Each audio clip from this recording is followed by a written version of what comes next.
Hello everyone, greetings of the day. मैं रवि तिवारी और आज इलेक्ट्रिकल इंजीनियरिंग के इस 3 मिनट के कॉन्सेप्ट में हम लोग कुछ इंपॉर्टेंट डिस्कस करने वाले हैं जो कि एसएससी जेईई का प्रीवियस ईयर का क्वेश्चन है शॉर्ट सर्किट टेस्ट के बारे में। और ये 4 ऑप्शंस दिए हुए हैं। शॉर्ट सर्किट टेस्ट जब भी बात होगी, शॉर्ट सर्किट टेस्ट किसी भी मशीन में बात होगी तो रेटेड वैल्यू ऑफ वोल्टेज हम लोग ड्यूरिंग शॉर्ट सर्किट नहीं सप्लाई करते हैं। कि ध्यान रखिए, यहाँ पे एक ट्रांसफार्मर है, यहाँ से वोल्टेज सप्लाई कर रहे हैं और ये सेकेंडरी साइड इसका क्या है, थिक कंडक्टर से शॉर्ट सर्किटेड है। थिक वायर क्यों? क्योंकि शॉर्ट सर्किट टेस्ट में रेटेड करंट फ्लो करवाना है हम लोगों को। रेटेड करंट, अगर ये पतला कंडक्टर यहाँ पे यूज करें तो वो मेल्ट हो सकता है, देयरफॉर थिक वायर यूज करते हैं हम लोग। तो rated value of current easily flow हो सकता है। यहाँ पे कभी भी शॉर्ट सर्किट है, जब सेकेंडरी साइड में मशीन या भी किसी भी साइड में शॉर्ट सर्किट है तो रेटेड वैल्यू ऑफ वोल्टेज कभी भी किसी भी मशीन में नहीं सप्लाई की जाती। क्यों? रेटेड वैल्यू ऑफ वोल्टेज अगर शॉर्ट सर्किट मशीन में सप्लाई कर दें हम लोग तो above rated value of current यहाँ पे फ्लो करेगा। रेटेड नहीं, above rated value of current. Rated value, full load value क्या होती है? दोनों सेम होती है। इस कॉन्सेप्ट को बहुत ही ज्यादा क्लियर कर लीजिए, राइट। तो rated, above rated value of current flow करेगा जो कि वाइंडिंग को मेल्ट कर सकता है। देयरफॉर किसी भी शॉर्ट सर्किटेड मशीन में हम लोग रेटेड वैल्यू ऑफ वोल्टेज नहीं सप्लाई करते हैं। Less than rated value of voltage supply करेंगे in order to get rated current. तो ध्यान रखिएगा, less than rated value of voltage हम लोग सप्लाई करते हैं। यहाँ पे पूरा का पूरा कॉन्सेप्ट है। आप चाहे तो स्क्रीनशॉट ले सकते हैं बाद में समझने के लिए।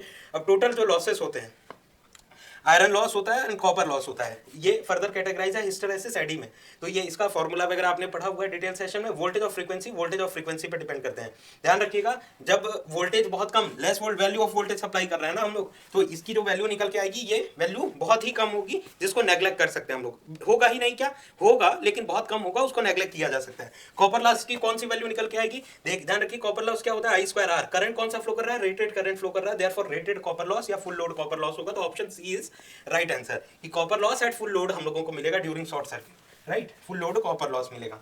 अब वॉट मीटर, अमीटर और वोल्ट मीटर का जो अरेंजमेंट एचवी साइड में करें कि एलवी साइड में करें, तो ध्यान रखिएगा एचवी साइड में करते हैं, एलवी साइड को शॉर्ट रखते हैं। ओपन सर्किट टेस्ट में इसका जस्ट अपोजिट करते हैं हम लोग, राइट। तो ध्यान रखिएगा एचवी साइड में क्यों कर रहे हैं? यहाँ पे हायर वोल्टेज है, सपोज करते हैं 50 वोल्ट है, इधर उधर 10 वोल्ट है, तो 50 वोल्ट है जब, और रेटेड वैल्यू ऑफ वोल्टेज, और लेस वोल्टेज सप्लाई करना है तो ये वोल्ट मीटर इजीली रीड कर ले। लेस वोल्टेज कितना होगा 50 वोल्ट के लिए? सपोज करिए 10 वोल्ट आपको सप्लाई करना होगा तो ये इजीली वोल्ट मीटर रीड कर लेगा 10 वोल्ट, राइट। अब मीटर की कुछ रेंज होता है ना, इतने से इतने तक एक्यूरेट करेगा, देन उसके कम और ज्यादा होने पे नहीं एक्यूरेट रहेगा। तो ध्यान रखिएगा, लेस एलवी साइड का वोल्टेज सपोज करिए 20 वोल्ट है, एचवी साइड का 50 वोल्ट रेटेड वैल्यू है, एलवी का 20 वोल्ट है। तो एलवी साइड का वोल्टेज अगर 20 वोल्ट है, less than rated value of voltage, मतलब 20 का और भी कम, तो कितना? 5 वोल्ट 6 वोल्ट। तो 5 वोल्ट 6 वोल्ट सप्लाई करेंगे तब रेटेड करंट वहां पे फ्लो करेगा। तो वोल्ट मीटर 5 वोल्ट 6 वोल्ट को उतना एक्यूरेटली नहीं मेजर कर पाएगा। इसलिए हमारे पास कन्वीनियंट वे होता है कि वोल्ट मीटर, अमीटर, ये सारे इंस्ट्रूमेंट को एचवी साइड में कनेक्ट करें, जबकि एलवी साइड में को शॉर्ट सर्किट